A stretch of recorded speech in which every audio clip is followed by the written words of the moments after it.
my name is Ara Sharyari. I'm back with another video, and today we want to look at the history and the interaction with the Jewish people and the Persian peoples throughout the course of history, and consider the times that the Persians, Iranians generally speaking, came to uh, at the very critical times to the aid of the Jews, and perhaps played a detrimental role in existence of Judaism. Um, but, you know, I personally believe that if it weren't for the Persians, by a high degree of confidence, very likely, um, there weren't much of anything as Judaism left today. So Persians could be indeed considered the saviors and messiahs of Jewish faith. Um, the very first time that Jews and Persians came in touch with each other was around the 639 BC, when Cyrus arrived at the gates of Babylon and wanted to take over the city of Babylon. The city of the Babylon being the capital of the Babylonian Empire, and when he did manage take over the city, um, he ultimately claimed the entire Babylonian Empire for himself. Now, this is where a lot of Jews had been brought in. Numbers are different. Some figures talk about, anywhere from, 60,000, some numbers as little as, 7,000 Jews being held captive and brought in from Judah to Babylon. Upon conquering Babylon, the Cyrus, the Achaemenid founder and king, decides that he wants to free the Jews from their captivity.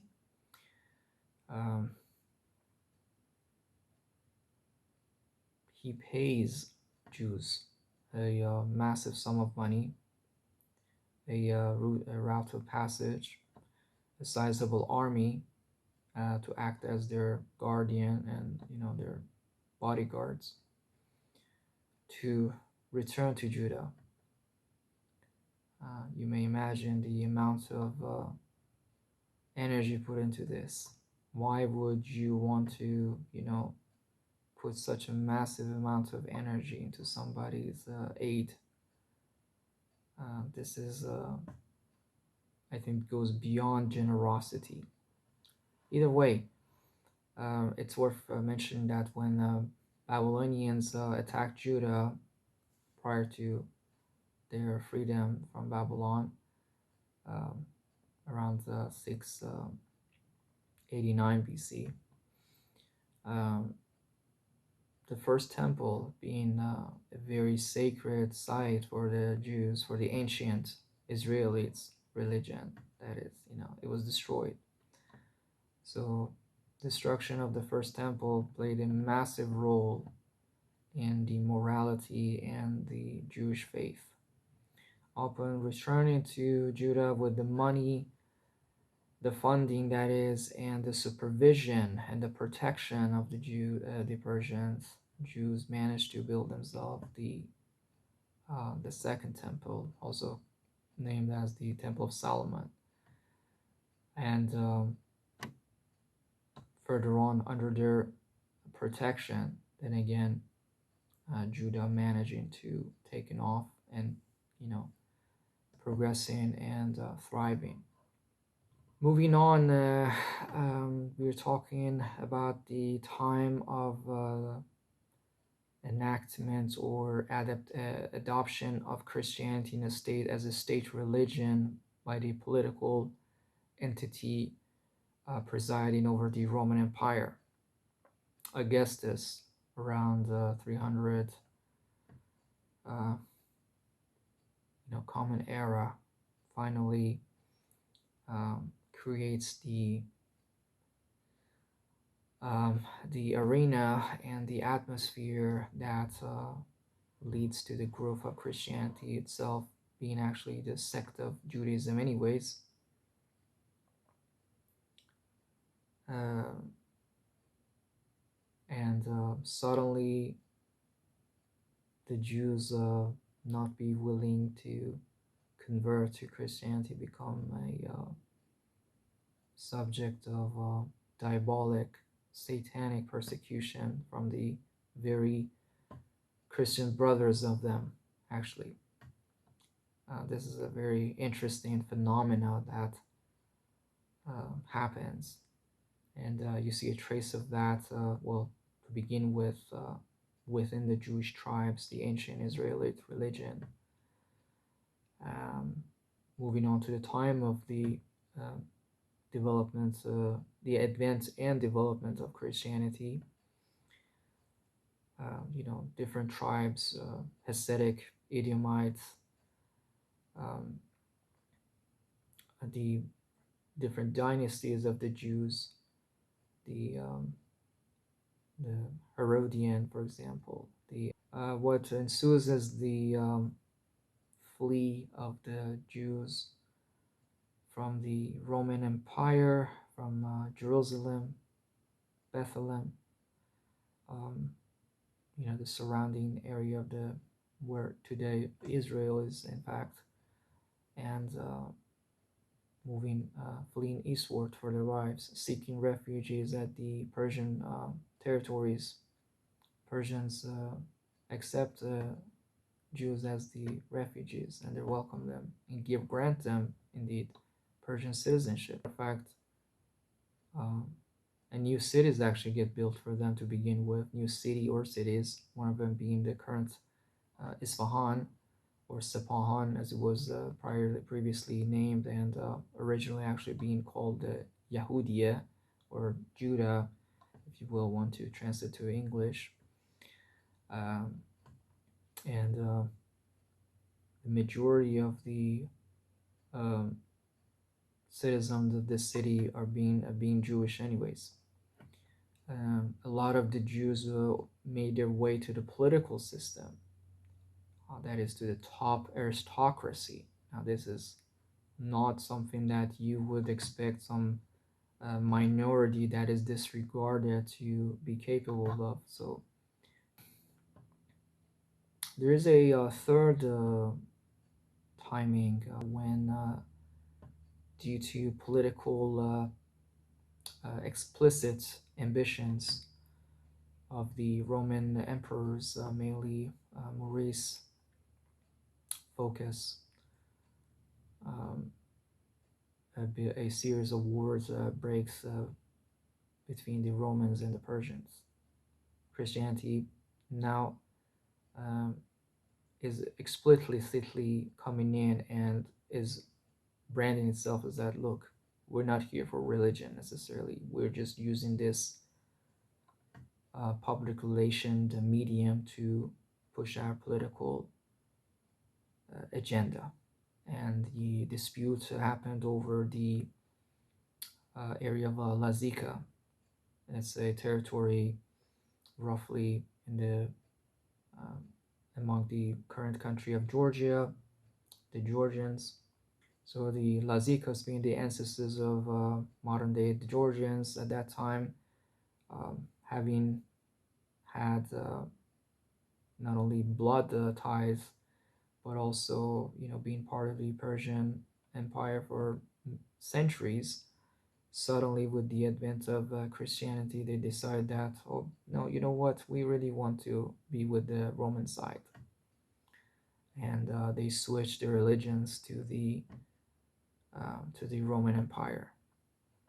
With that being happened, the king of Persia, Khosrow, realizes that, what, this game is going out of totally control. We literally have let our uh, tolerance for the religions being utilized against us and being manipulated as a weapon our weakness. We have actually, with our tolerance, allowed so many people to convert to, Judaism, Christianity, which also later on led to the Muslim growth and development also. This religious tolerance of the Persians was really what ultimately turned in their turned against them and was manipulated against them, and led the demolition and sad and misfortunate collapse of the Persian Empire under the Sassanids. But this Christian methodology or new religion actually caused the bloody run of the wars between the Persians that finally saw the explicit signs of the hidden agenda behind this Christian notion, and sought to do what they can in their power to try to pacify it. So a series of bloody wars broke out, which ultimately led to the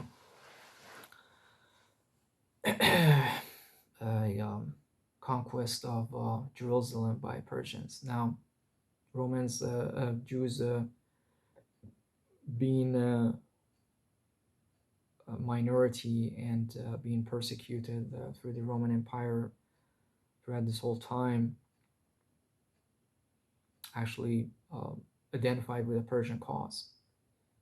It was a mutual game. That is, Persians gave basically the city in some ways back to the Jews, and in the same time, Jews also financed the Persian expedition and conquest of Jerusalem. The other instance when Iranians came to the aid of Jews was around the time of World War II and the events of Holocaust. The years of World War II and the years immediately afterwards saw the mass migration of Polish Jews as refugees, and also the Russian Jews to Iran. Numbers vary anywhere from could be 100,000 to 500,000, God knows exactly how many, but these people sought refuge from the northern ports of Iran, and they were accepted, given refugee status to Iran, and they settled in Iran. Same time frame, Holocaust, you have a man who is called Abdul Hussein Sardari. This is a man who is a diplomatic liaison in France, acting on the behalf of the Iranian government during the Nazis' invasion of France, where they were trying to, round up any Jew man that they got into, and eventually, things that we all familiar with. He's considered the rival of the Oscar Schindler. He acted very much like him in a way that he came to the rescue of the Jews, both the Iranian and the non-Iranian Jews who had settled in Paris in particular. He went on propagating and convincing the Nazis that the Jews who are in France, they're Iranian Jews. They're not necessarily, don't have any blood connection to a Jewish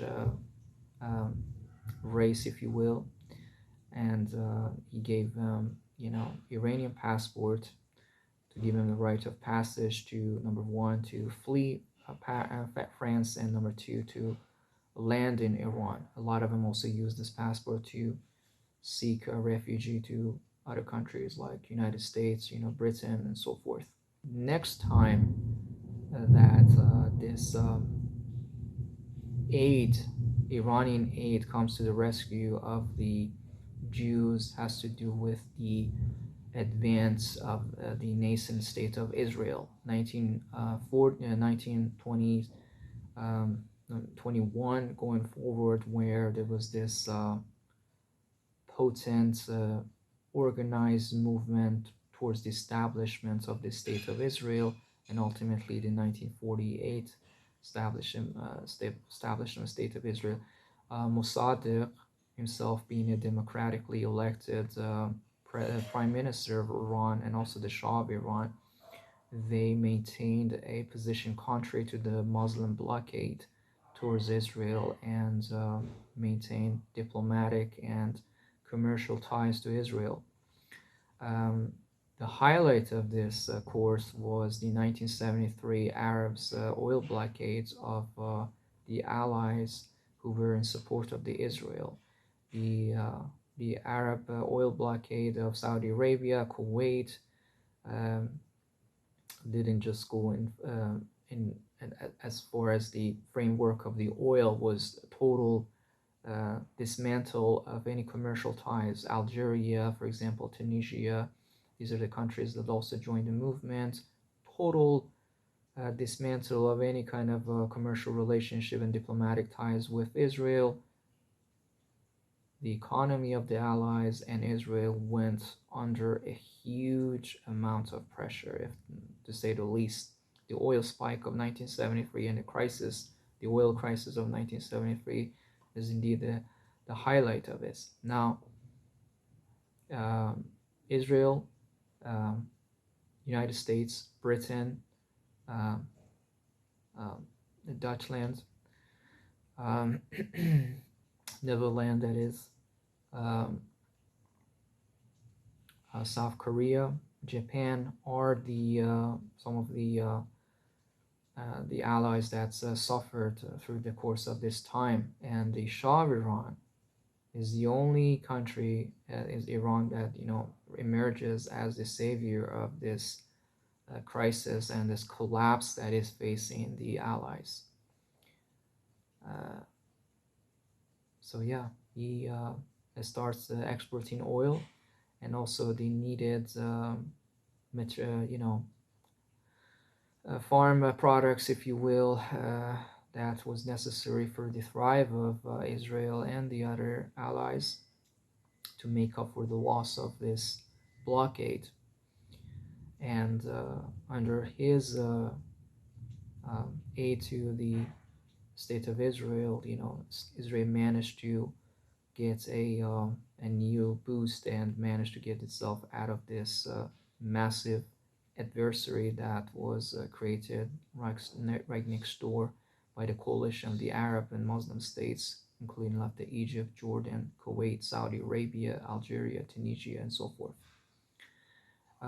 Unfortunately, the Shah of Iran himself became a martyr of the Israeli cause, and the uh, the Americans, the Carter administration, actually played him a detrimental role in the deposition of him and him leaving Iran and letting the Ayatollahs to come and rape Iran. The Ayatollahs were financed very well by the United States and the British, who got the best out of the Shah as goodwill while he could and he could afford. And when they didn't need him and find him actually a progressive man who was trying to rescue Middle East from uh, the dark ages and elements of religious fundamentalism of Islam, they didn't see this in their favor, as the backwardness of the Middle East was that rather the assets that led to their success and their progression, economical, financial success of the West. So they did whatever they could to put their investment into the Khomeini, the Ayatollahs, to try to push their agenda and their marketing in France. Namely, the 4 month that Khomeini stayed in France led to his, massive financing gain from the Carter administration that eventually he utilized to try to take over Iran. So there you have it. These are the uh, three definite times that Iranians came to the aid of the Jews, the Persian nation, the Iranian nation, and two relatively um, arguable instances that the Iranians came to the aid of the Jewish nation. So I hope this video was useful for you. If you like, please do comment. I would like to hear what you have to say. And till the next time, have a great time.